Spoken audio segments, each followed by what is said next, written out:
Hi guys, thanks for watching. Time to meet my other lathe, my third lathe, a lathe you haven't seen yet, my metalwork lathe. It's quite a short one, it's actually very old. It's been red, I think it was red when it was first made.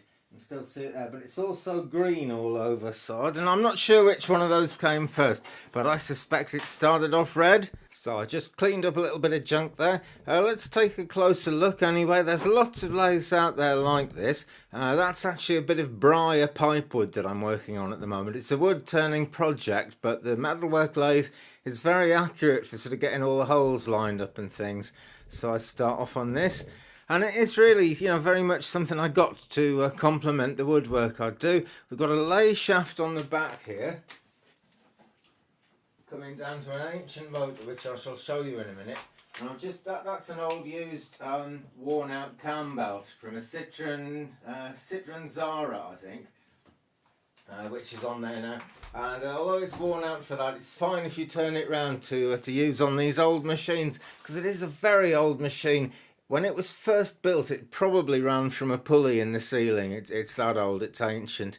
But you can, in theory, you can do thread cutting on it. I haven't got all the gears ready to do that at the moment, but it's something I'd like to do in future. But if I switch it on, you'll see the problem that we're going to try and sort out today. It's very, very wobbly. The whole machine is vibrating there. And that is because the pulley wheel down on the motor pulley, let's see if we can zoom in on, go down and zoom in on that. The pulley wheel on the motor pulley, can we even see it? And I might have to get a torch on this, I think I will. Right. Now, I see it's the table leg that's hiding it, but no, that is the end of the motor spindle there. And the pulley on that has got a dent in it, which is causing a lot of vibration. And it's not a fine finishing lathe or anything, but I'd like to have it running much smoother than that. But I think you can tell it's just a little bit too dark down there to get a video of it. I have to get a floodlight or something like that. Plenty of room on the back here where we can attach the cog wheels that make it into a thread cutting lathe, and which run this spindle, which is what... it's the feed, you know, it's the, I can't remember what the tool post feed, that's it, it's the feed that brings the tool up and down the job. And if that runs smoothly, the whole thing runs smoothly. So we've got to start as we mean to go on with a nice smooth pulley on the motor, I think. And I'm going to have to switch off now and have a rake around for a few bits and pieces and a puller to see if I can actually get that pulley wheel off the end. Got a nice bit of nylon up in the shed, we'll have a look at that in a minute too. I've taken that chuck off. It's a real nice 4-jaw independent chuck, but one of the jaws here has jammed open, and I like to shut them all down so there's nothing sticking out when it starts flying around. So I have to get some heat on that, a blowtorch or something, free it up and get it moved, and actually make a new chuck key, because the chuck key I've got is kind of hopeless. It's all rounded at the end. I've been getting by with this for a while, but I don't know, seems like a good thing to do with a YouTube channel, to do these things up and share the experience and get a bit more out of it. That's my other chuck, a dinky little thing. It's about 3.5 inches across the face. As you can see, step jaws there. It is a metalwork chuck, of course, and I very rarely actually turn wood on this because it's not well suited to it. But sometimes when you want to be really precise, and it's a rock hard wood like briar, and it's no bad thing to set it up on a metalwork lathe and get the precision there. The precision that is, without the lumpy movement, which I shall come to. But let's keep having a look at the lathe a moment. Just zoom in here and have a look at the headstock spindle there. Quite chunky. I never actually measured that. It looks about 3/4 of an inch. You know, it actually looks 7/8 of an inch to me, does that? But I've never measured it because it came with an amazing faceplate as well as those two chucks. I mean, look at that. So it takes no... Let's zoom out a bit so we can actually see it. Takes no prisoners at all, this thing. It's got these huge blocks and bolts, and you just bolt the thing on wherever you want. Doesn't matter if you're doing eccentric turning this way, because all these jaws are independent. It was before... you know, woodworking scrolling chucks, that's the thing. Scrolling chucks were invented where all the jaws moved together, like the Supernova 2 chuck that I use in so many of my woodworking videos. Here we've got the middle bit. There's the tool post there. This is what the tool rest banjo would be on a woodwork lathe, really. Let's see if I can, I'll just zoom out a bit more because couldn't see most of it there. This little handle is to slide it in and out. And there's one on the back as well, which can move it back and forth. And we can change the angle at the back here quite easily as well using this.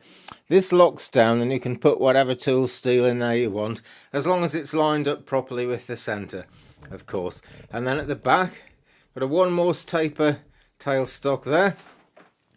And it's got, at the moment, what you might call a drill chuck, a 16mm chuck in there, just for, because I was using it for drilling that pipe block. But that doesn't usually live in there. We can just put a dead centre in there, and that is really excellent for lining things up. And even though the thread cutting tackle doesn't work on this, it is possible to line things up very well, and then do it with a hand tap and die set, such as, let me see, hope it hasn't been eaten by rats. I haven't opened this box for a while. There we go, my Work Zone Aldi's tap and die set. Hardly ever used, but very useful when I do use it. And if I use that in conjunction with all the flat surfaces and the alignments on the lathe here, it works very well indeed. And I've had a look around and quite surprised actually the plan has changed now. I have found this, which is the original pulley wheel which came with my motor, but it is actually, it's for a wide flat belt. It's not really suitable for the V-belt I'm using, but it is perfectly centered, and I can't actually find a drill bit the right size for this. I thought it was a 1/2 inch, but I think it's more like 5/8. I'm not really sure, so I'm going to have to get the calipers on that and see what I can do. I have a nice nylon block, and the plan is eventually to make a new nylon pulley wheel for this, but for now I think I'm going to try and get this one on. So I've slackened off the pulley wheel and just about ready to get down there in the dark and have a look and see what I can do.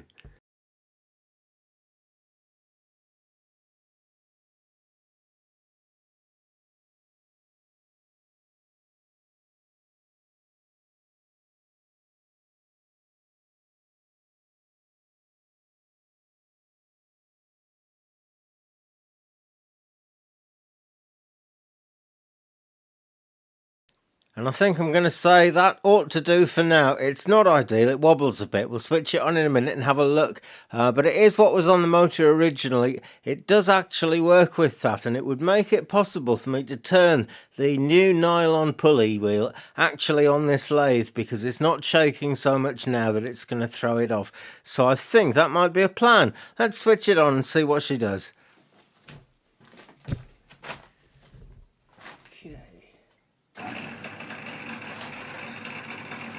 You can see the belt's kind of tracking back and forth on that a bit, but it isn't wobbling nearly as much as it was, and it's in no danger of coming off at all. I've run it for a few minutes to check, so let's come upstairs.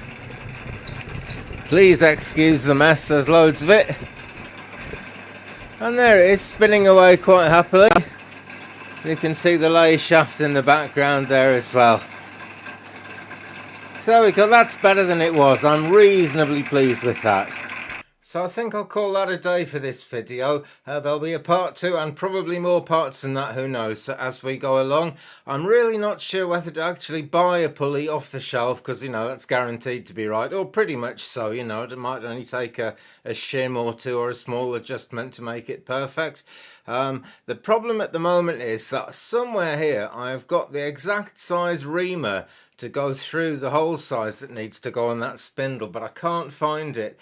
It's a little over 1/2 inch. It's not 1/2 inch, it's a bit more than that.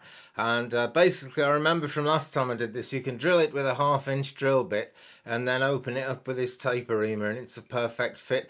I can't find it. They're not cheap, so we'll just have to hang fire on that. But the lathe's working, that's brilliant. Pretty soon I'll make a little metalwork video and we'll see her in action. Thanks for watching, guys. I'm sorry there haven't been many videos from me just lately. Things go awry. There's been all kinds of problems with this, that and the other, and the internet is very slow and sometimes cuts out altogether. Sometimes it runs brilliantly, and it has for the last couple of days, so I hope that's where we're going. Anyway, thanks for watching. Don't forget to like and subscribe, and I'll see you next time. Have a good one. Bye.